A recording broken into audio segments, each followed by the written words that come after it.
بسم اللہ الرحمن الرحیم۔ السلام علیکم۔ ایک بار حضرت موسیٰ علیہ السلام کو اللہ تعالیٰ نے حکم دیا کہ سمندر کی طرف جاؤ، وہاں پر 3 کشتیاں ڈوبنے والی ہیں۔ حضرت موسیٰ علیہ السلام فوری حکم الہی کی تعمیل کرتے ہوئے سمندر کی جانب چل دیے۔ ساحل پر سکون تھا۔ بہت دور سے ایک کشتی آتی ہوئی دکھائی دی جو آہستہ آہستہ ساحل کی طرف بڑھ رہی تھی۔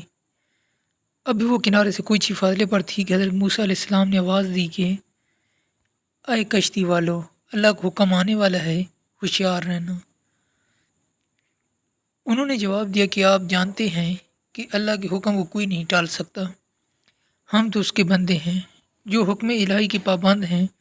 کشتی والے ابھی یہ بات کہہ ہی رہے تھے کہ اچانک ایک موج اٹھی اور کشتی ڈولنے لگی۔ سوار اپنے آپ کو بچانے کی کوشش کرنے لگے۔ اتنے میں ایک اور زبردست موج آئی اور کشتی کو اپنے ساتھ بہا کر لے گئے، سمندر کی تہہ میں لے گئی۔ تھوڑی دیر میں ایک اور کشتی نظر آئی تو حضرت موسیٰ علیہ السلام نے بھی خبردار کیا اور کہا کہ ذرا محتاط ہو کر آنا۔ انہوں نے بھی پہلے والوں کی طرح جواب دیا کہ جو کچھ ہونا ہے وہ کر رہے گا، اور کشتی کو کنارے کی طرف لاتے رہے، یہاں تک کہ ساحل کے قریب آتے آتے یہ کشتی بھی ڈوب گئی۔ حضرت موسیٰ علیہ السلام اللہ کی حکمت کے بارے میں سوچوں میں محو تھے کہ انہیں ایک تیسری کشتی آتی دکھائی دی۔ آپ نے حسب سابق اس کشتی والوں کو بھی نصیحت کی کہ دیکھو اللہ کا حکم آنے والا ہے، اپنے گناہوں کی معافی مانگتے ہوئے ذرا محتاط ہو کر آؤ۔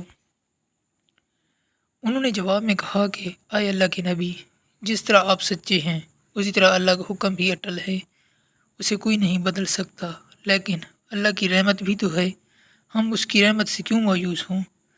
لہٰذا ہم اللہ کی رحمت پر بھروسہ کر کے آ رہے ہیں، اور وہ اپنی رحمت کے صدقے میں ہمیں ضرور امن و سلامتی کے ساتھ کنارے پر پہنچا دے گا۔ کشتی والوں کو یہ جواب سن کر حضرت موسیٰ علیہ السلام خاموش ہو گئے۔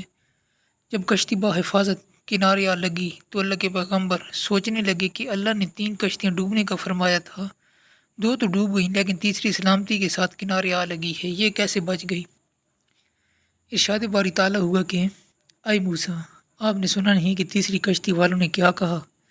انہوں نے میرے حکم کو تسلیم کیا تھا، میری رحمت کو آواز دی تھی اور اس پر پورا توکل اور بھروسہ کیا تھا، تو اس لیے یہ کشتی میری رحمت کے طفیل بچ گئی، کیونکہ جو بھی میری رحمت کے دروازے پر آ کر صدا دیتا ہے میں اسے نا امید نہیں کرتا۔